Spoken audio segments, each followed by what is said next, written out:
Fever dog! Woo! Woo! Fever!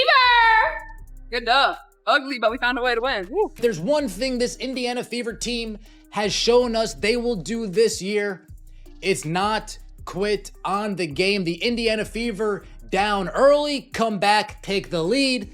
Down late, come back, take the lead. The only difference between tonight's outcome and Tuesday's outcome is a letter. Yes, this stinks. We want to win this game. But, I think this is great for our team. A little adversity. How are we going to respond? How are we going to come in here tomorrow morning and watch the film and learn and get on the court and get better? And like I said, that's why this league is so great. You have a couple days and then you get right back to it. You find a way to respond. We have a chance to go there and play them, actually. So it's even better, I guess. We can, get a little redemption if we go down there and play well. They shot 32 free throws. It's a lot of free throws. Going to be difficult to win a lot of games when we foul people that much and put them at the line that much. It's tough. They made 25 out of 32. We still went to the line 26 times, missed 10. So that's the game really right there. It obviously doesn't come down to that, but it's just a little thing. Proud of our fight, the toughness that we showed, our ability to stay together. Our bench was really engaged in every timeout and in every huddle. We were all engaged. And Tuesday, we couldn't seal the deal. We lost it at the free throw line. Tonight, we sealed the deal. Tonight, we took the lead late in the fourth after being down 75-71 with 3 minutes left. We take the lead and we don't look back. The Indiana Fever leave the ATL with an 81-76 victory, and this game was pretty. Man, this game was pretty ugly. But getting in foul trouble early, I think, messed up her rhythm, and she didn't really have her legs, because it certainly was one of the worst performances of Clark's career from a production standpoint offensively. First time in her career she didn't hit a three. So nothing to write home about from Cece. But that's okay, right? Even when, that's happening, game's on the line, she's got the basketball. Manipulates the defense, gets it to AB, who puts it away. Shout out to Natasha Howard, I will say. You didn't have a good game last game. You bounced back today. If I'm the Atlanta Dream coach, I'm going into tonight with a game plan. Folks, make Natasha Howard beat us. Don't let Caitlin Clark beat us. Don't let Kelsey Mitchell beat us. Don't let Aaliyah Boston beat us. Make Natasha Howard beat us. And Natasha Howard, she took on that challenge and she came through. Let's just think back a year ago. Who's that going to be? Katie Lou? Nope. Erica Wheeler? Nope. Nalissa Smith, you make me laugh. That's why we at least go out and get somebody like a Natasha Howard that when Caitlin Clark, Kelsey, and AB aren't hitting, when Caitlin Clark, Kelsey, and AB are getting hoed with fouls, there's somebody there that's competent offensively that can keep us in the game. And Natasha Howard, you did just that. 26 points, 7 rebounds. Way to go, Natasha Howard. Sophie Cunningham and Lexi Hull are the real deal. That's what it does look like. It looks like these two off the bench, you can name whoever you want. These two ladies off the bench are going to be the most impactful duo in the WNBA, hands down. Hands down, these two are going to be the most impactful duo in the WNBA off the bench. They bring the energy, they bring the heat, they're able to score, they play defense. Stephanie White, folks, we were up 3 points in the last minute. Stephanie White puts Sophie and Lexi and they say, press. In the last minute, Stephanie White says, Sophie, Lexi, press. Don't make it easy on them.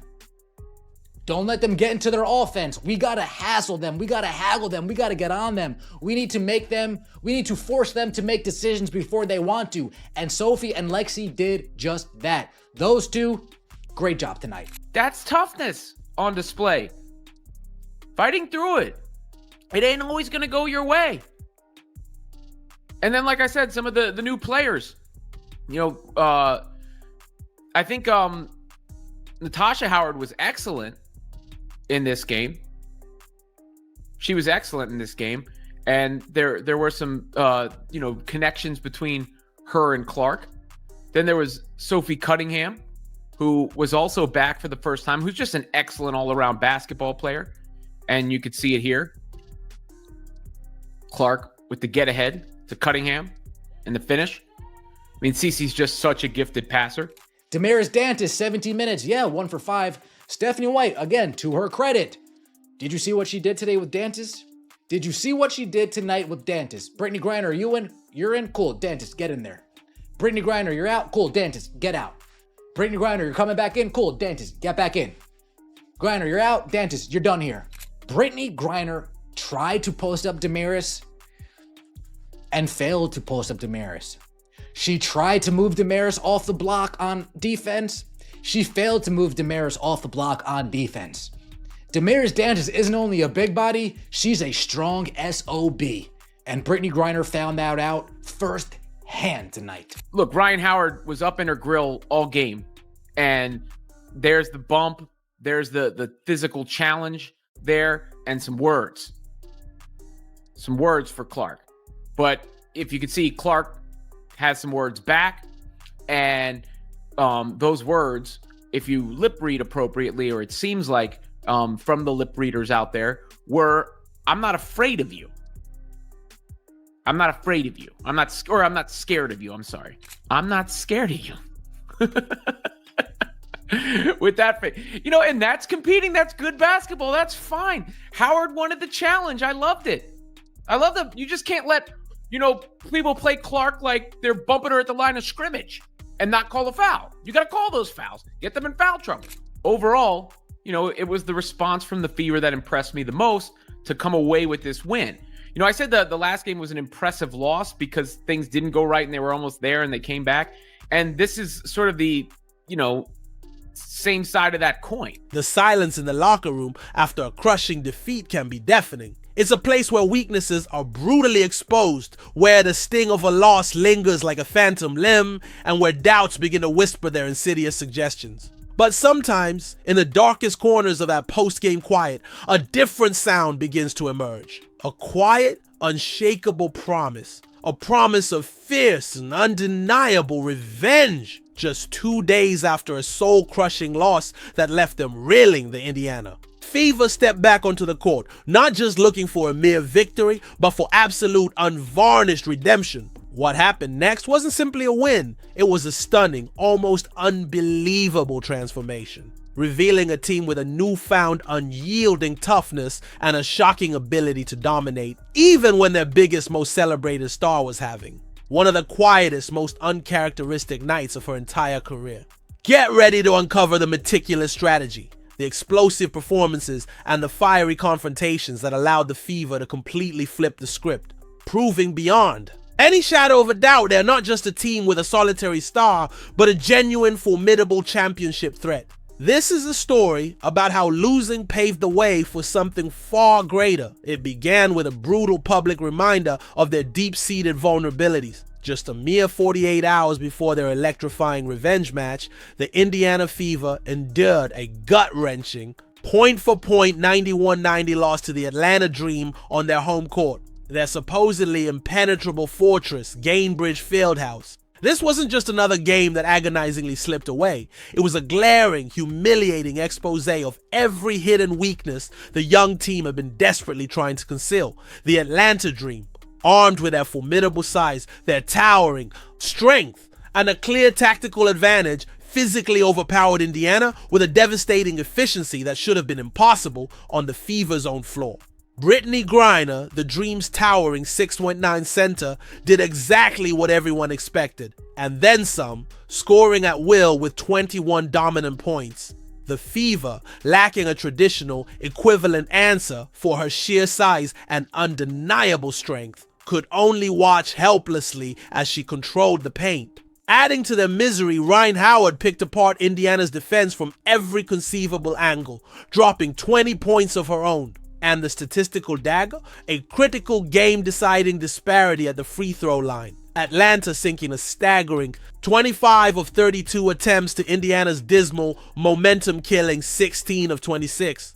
The formula for defeat was clear, stark, and utterly painful. It was a loss that didn't just sting, it festered, highlighting every single area where the Fever simply didn't measure up to a veteran physical opponent. But here's the crucial detail, the tactical genius that most casual observers completely missed about that devastating home loss. It wasn't just a setback, it was, in the strategic mind of their coach, a masterclass in preparation. As the Atlanta Dream celebrated their hard-fought victory on the Fever's home turf, Fever coach Stephanie White and her dedicated staff weren't sulking in despair. Instead, they were studying intensely, methodically. White, a seasoned veteran herself, openly admitted her team didn't match up well physically against the Dream, observing their imposing Olympians, their superior perimeter skills, and their overwhelming size advantage. Yet even in that brutal acknowledgement of their current limitations, a brilliant, audacious plan was quietly forming.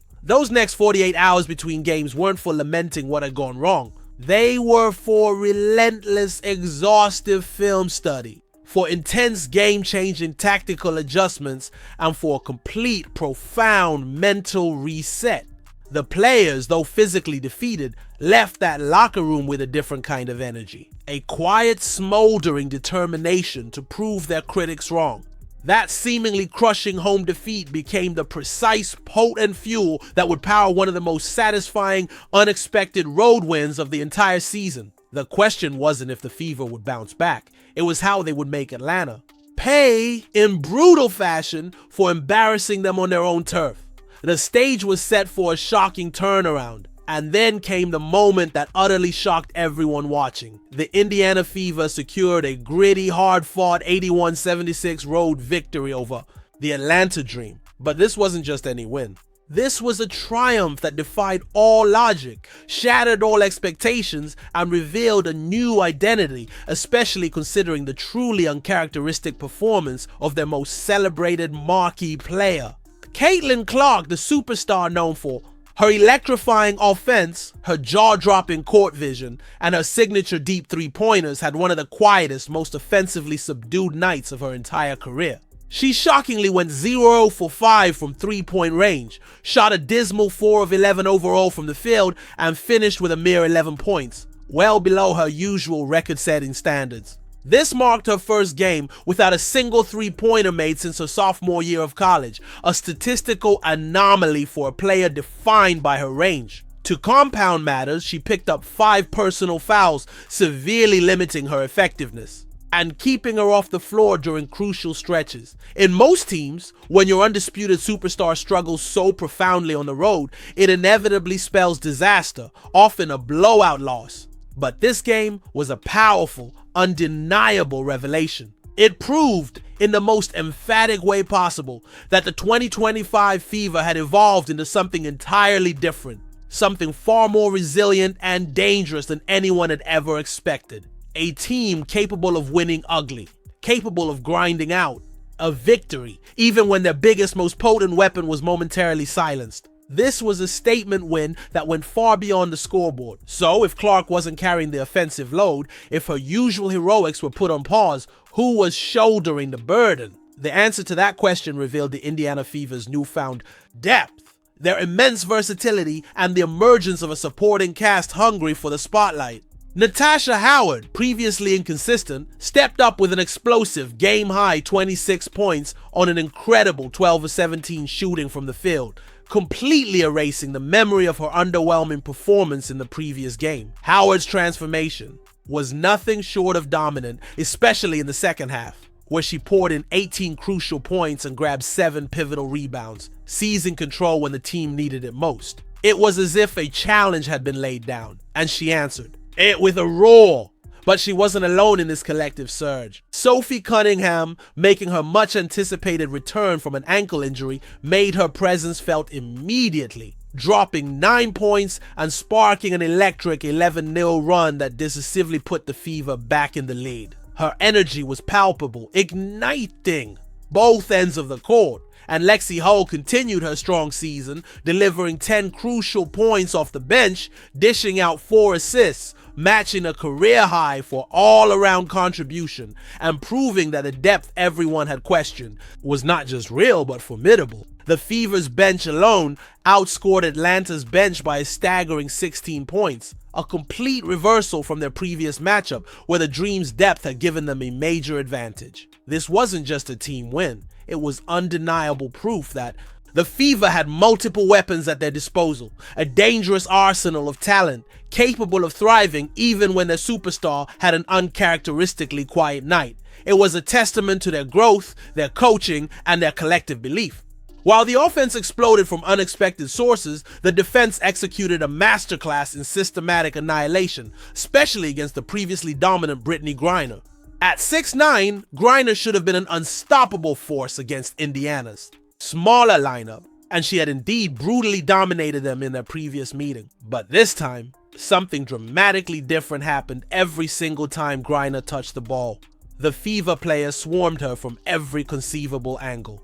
Their defensive strategy was pure, beautiful chaos theory, a relentless, suffocating press that sent unexpected double teams, rotated constantly with dizzying speed, and showed an unyielding willingness to be physical on every single possession. They were willing to take fouls, to sacrifice their bodies, to disrupt Griner's rhythm, systematically wearing her down with sheer tireless effort. The frustration mounted on Griner's face with each contested shot, each missed attempt, and each whistle that didn't go her way. Her shots became more difficult, her rhythm completely disrupted, and the physical wear and tear began showing on every possession. Players like Damaris Dantas, though smaller, bravely stood their ground, making Griner work for every inch.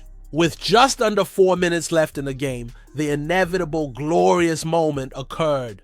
Brittney Griner, the Dream's towering centerpiece, fouled out with a paltry 5 points and 7 rebounds. This marked the second time this season she had fouled out against the Fever, a testament to the suffocating effectiveness of Indiana's defensive strategy. They had successfully neutralized the Dream's biggest weapon, not with matching size, but with pure determination, collective effort, and a relentless, suffocating team defense that simply wore her down. The Dream's game plan crumbled the moment. Their dominant big walked to the bench, helpless, watching the Fever close out the game with confidence. With tensions already running sky high in this fiercely contested revenge game, a heated, direct face-to-face exchange between Caitlin Clark and Ryan Howard became an unforgettable, pivotal moment, vividly showcasing the true competitive fire and mental toughness of the Fever's young star. It happened after a hard foul, a physical bump that could have gone either way. Both players immediately started jawing at each other, their faces inches apart, and the cameras caught Clark delivering a powerful, defiant message that instantly went viral.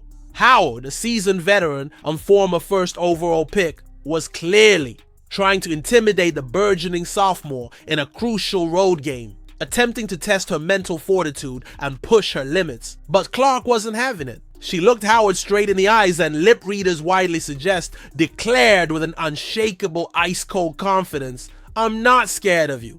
The words, though simple, carried the weight of a seasoned warrior. She even put her shoulder directly into Howard's chest during the heated exchange, then followed it up with a supremely sarcastic thumbs up that instantly went viral across social media. This wasn't just common trash talk, it was a bold, unmistakable declaration that the Fever's young core wouldn't be pushed around anymore. Clark's fiery response sent a clear, emphatic message to her teammates. They belonged on this grand stage. They would not be intimidated, and they were ready to fight for every single possession. It was a crucial moment of leadership, an emotional spark that instantly elevated the team's intensity, causing the crowd at State Farm Arena to roar, and a game to become even more physical, almost playoff-like. From that moment on, this stunning revenge win in Atlanta proved beyond a shadow of a doubt that the Indiana Fever have completed their transformation from a rebuilding team clinging to hope into a legitimate, formidable championship contender. They achieved a dominant road victory against a quality opponent, not just by winning, but by winning ugly, by grinding it out, and by doing it even when their superstar Caitlin Clark was having one of the quietest offensive nights of her career. They completely shut down the Dream, holding them to a mere 36% shooting from the field, absolutely dominating them by outscoring them 46-20 in the paint and showcasing their balanced attack with 4 different players scoring in double figures. This game was a crucible, a true test of their depth, their newfound mental toughness, their strategic adjustments, and their collective ability to perform under the most intense pressure. They passed with flying colors. The Fever are no longer just a team defined by one singular player. They are a cohesive, resilient, multifaceted force with multiple dangerous ways to win.